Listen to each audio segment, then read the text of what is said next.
morning, and welcome to another edition of the Panthers Report right here on the Mark Moses Show, as we're going to talk all things Florida Tech athletics.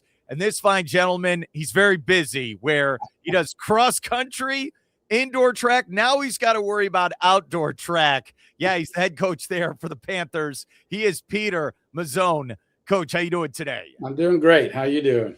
I'm doing just fine. I feel the pain, Coach. I know. I have 50 jobs as well. We'll start there. And I know you love this. You love it with all your heart. Do you get those days like, all right, yeah, we got a lot of different things we're doing here at the Panthers? Yeah, it's not so bad. Like I said, this week we're on spring break, so the kids don't have classes, so they get a little bit of free time along with practices and whatnot. We have a race track meet coming up, 2-day meet at UCF, which is an over and a back for us both days. So it's pretty good. They usually run a really good tight meet. A lot of D1 schools in that meet, so it should be good. How excited are you to be competing this weekend at UCF then? Well, I mean, it's 3 weeks since our last meet in February 28th. So the kids are excited. We've worked really hard these last 3 weeks. So I think they're ready to pull some PRs, and that's what we're hoping for. And that's what we're shooting for. All right. So for some of our listeners and viewers who don't understand, all right, you're doing outdoor track, you're going to UCF.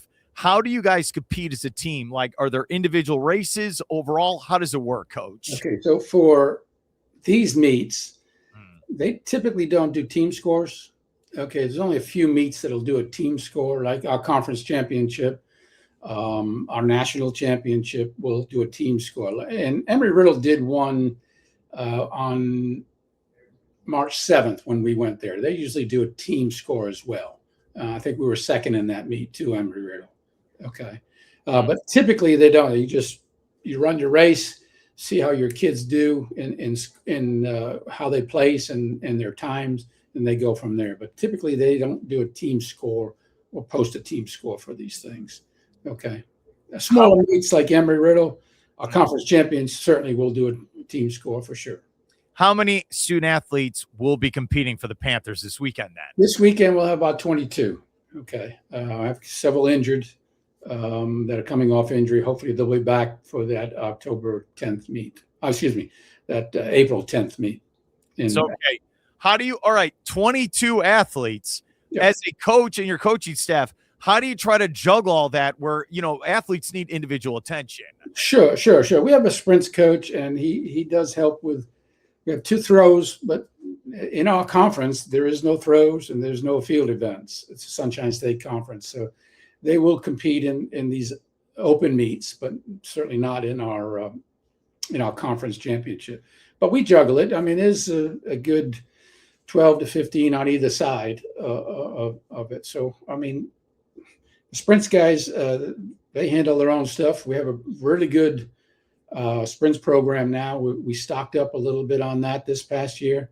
Our distances was there, and we got to build it back up and so forth. But yeah, we're doing pretty good on it. We're ready. We're going to be ready for the conference championship. Last year, it was the first year that the Sunshine State Conference had an outdoor track championship. First year ever. So most of those schools that competed, including us, at one time were distance track, meaning steeple, 5K, 10K, 1,500, maybe the 800. But now a lot of those teams stocked up on sprinters. And we went to a couple of meets now where there's not going to be a strictly distance team winning this conference, in my mind. What's great about you, Coach, is, like you said, you're at UCF, then you're going to be at University of South Florida. Conference championship's not till April 24th, about a month from today. But are you ready now? I can tell a competitor. Are you ready, Coach? I'm always ready for it. And it's just a matter of getting our kids locked in and so forth. And they are. They've been training really well. This is a good time for spring break. They get to sleep in. I mean, some of our training, we use the Melbourne Central Catholic track. So we have options early morning or mid-evening. Okay. Can't go during school time. That's lockdown time. So they're at least guys that have been going in the morning are excited to be able to sleep in a little bit. Well, see, I was going to ask you about spring break. Are you telling the team like, all right, I know no classes this week, but hey, you still got to be on your game. How are you doing it? Yes, and they know that. I mean, we've worked pretty hard for these last 2.5 weeks leading up to this race. So we warn them about the do's and don'ts on a college campus. Nothing good happens after 10 o'clock. All right, you look at other teams like a basketball team, baseball, everything's filmed nonstop. They can go to film, they can look at. Do you do the same with track where everything's filmed, then I can go back with the players? Like, how does it work from that standpoint? Well, I know sometimes the sprints, they'll get to look at some of these short sprints and their forms, especially the hurdle forms and so forth. For me, I don't film them, okay, for the distance kids. I don't. But I do watch over how they're doing. Like we have a steeplechase guy who I think is going to be pretty good. He's a freshman, he's an excellent cross-country runner. Probably was in the running at one time for freshman of the year, but the Amarillo guy certainly beat him out. But he is going to be a pretty good steeplechaser. So I just watch his form all the time and try to correct a few things, where he's placing his foot before he steps over the barrier and so forth. So he's very good, and he's going to do his first steeple this coming Friday. So, you've done this a long time, so I ask this question. When you are critiquing a player, I know it comes from a good place. You want them to improve. How do you try to approach that talk, especially to a freshman, to make sure they know you're trying to do the best for them? Yes, exactly. I'll just point out little things that I see that could be corrected and how we can correct it.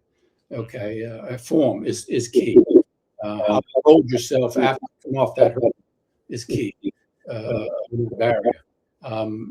What you're doing in the middle of a 1500 race, are you focused? Because it's short. So you really got to be on your game. Even just a little lapse in stride or focus, you're going to lose 1 or 2 seconds, and that could be a PR for you, for sure. So, what did you take out of the indoor track you guys did earlier this year that maybe got you ready for outdoor now? Yeah, I mean, indoor comes so quickly for us. It's right after the Christmas break. Now, they do go home and they're asked to do some work, obviously, in a program. Yeah. But a lot of them, they're from the Northeast or out of the country. And, it's not 80 degrees like it is in Florida and so forth. So it's a little different. Okay. So we use it now to get ready for outdoor season. And if we're lucky enough to get a qualifier out of that, then we do. But I can tell you, we're trying to get in a conference for next year for indoor track. And that will help morale a little bit, help our training a little bit, and so forth. So now you're competing for a conference championship. They're going to be more locked in. Does that make sense? Yes, you're absolutely right. Is that one of those? And look, you don't have to give me answers on this. Is that you and your athletic director? We're on the phone. All right, we got to make some calls, try to get this done. Yeah, I mean, we brought it up as a coaching staff, me and Coach Charles, to try to get in this conference. Some of our team, one of our teams that's in the Sunshine State Conference, is in that conference as well for indoor track. So, and we were in it at one point when we had an outdoor track program. A full-fledged outdoor track program about 10, 15 years ago. So, yeah, so we're trying to get back in, and I think it sounds good. We're hopefully to be there next year, and then, they got something to shoot for. It also gives us another opportunity to race. So we don't have to do, right now we've been doing 4 indoor track races in a row. So every weekend, every Friday or Saturday or Fridays. You've been busy. It's a lot on them more so than me. I mean, we're on a bus, but I mean, it's a 15-hour day easily. I talked to you back in September when the season kind of started for you. We're here now in March. I know school will get out in May. You talk freshmen, these young guys.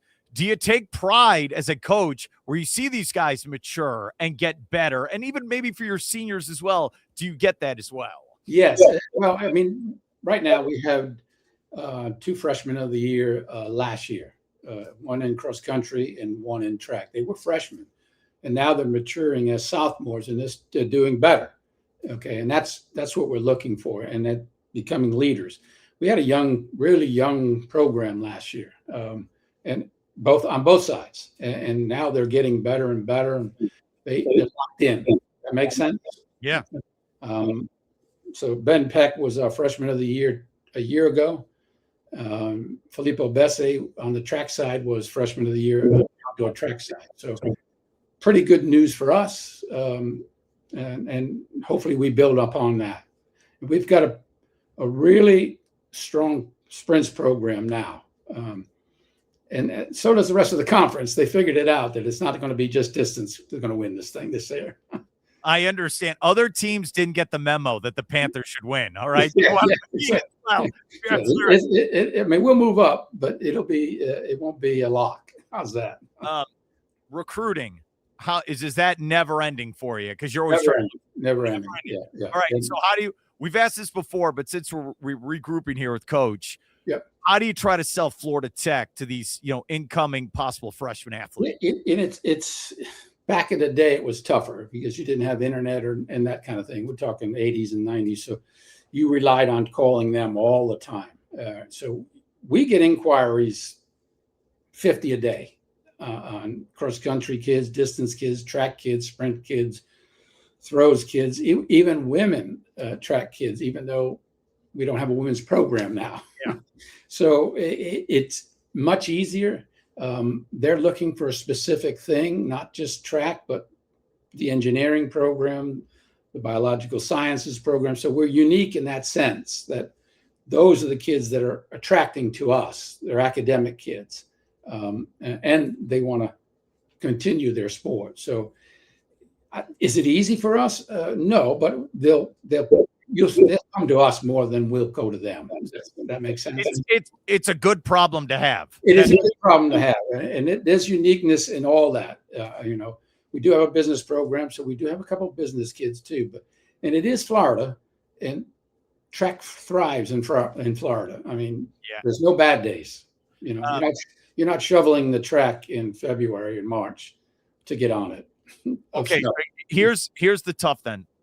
What are you looking for? Since you said 50 a day, but what are you looking for as someone to be a part of your team? Okay, good. So for distance kids, we're looking for what your distance is in the 5K at high school, and then try to couple that with what you're doing on the track. Because let's face it, they may be running a 17-minute 5K, which is okay, but it could be up a muddy hill for all I know. Okay, but the track doesn't lie. So if they're running a 17-minute 5K, but they're running a 9:32 mile, that cross-country course must have been something wrong with it, right?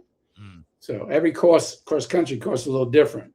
But with Florida, you can pretty much tell the Florida kids. I mean, Tallahassee is the only one or two programs that have a hill, but it's usually a pretty fast course.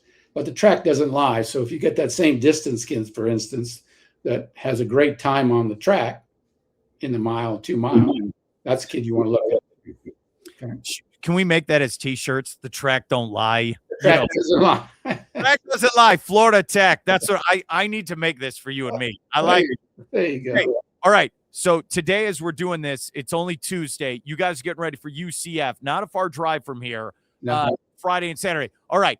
What's the game plan? Are we getting up early Friday to drive over? What are we doing? No. Well, the running events start at 5, so they get to sleep in. We have one javelin thrower that will take over. He starts around 12 o'clock, so we won't take the whole team over for that because it'll just sit out in the sun and not good. Okay? No.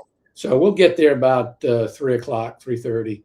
Depending on what events are coming up for us and the time they have the warm-up. We'd like to give them get there at least 2 hours in advance because you got to get off the bus, get to your place, set up, and those guys got to warm up. So we asked them.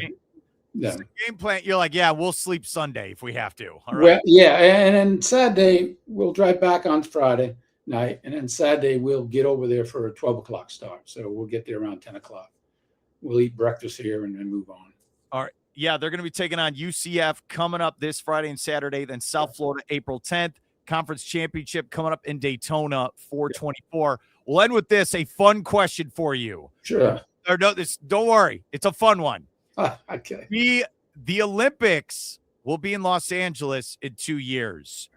Do you want to go as a guy that's been around this and your sport's going to, do you want to go see it at the Olympics? Would you want to go, Coach? Probably, for sure. You don't ever want to miss an Olympics. I mean, I watch it on TV all the time, so a chance to go, that'd be great. So you've never gone before to the Olympics? Never, no. Never. So unless you count the big screen TV that I have, then I've gone. Right. I'm right there. I'm getting the feeling, Mark, if you're paying, I will go. That's a good answer. Would it be cool to see like the 100-meter dash, the fastest man on the planet? Would that be cool to see? That is the premier event in track. Fastest human in the world, basically, is what they name it. So yeah, that would be great. I'm a distance guy. I'm a distance coach, but I do love the sprints, and I love the gamemanship that goes into those sprints. I agree. That is awesome. Coach, thank you so much for coming on. I appreciate it, and good luck this weekend at UCF. All right. Thanks for your time.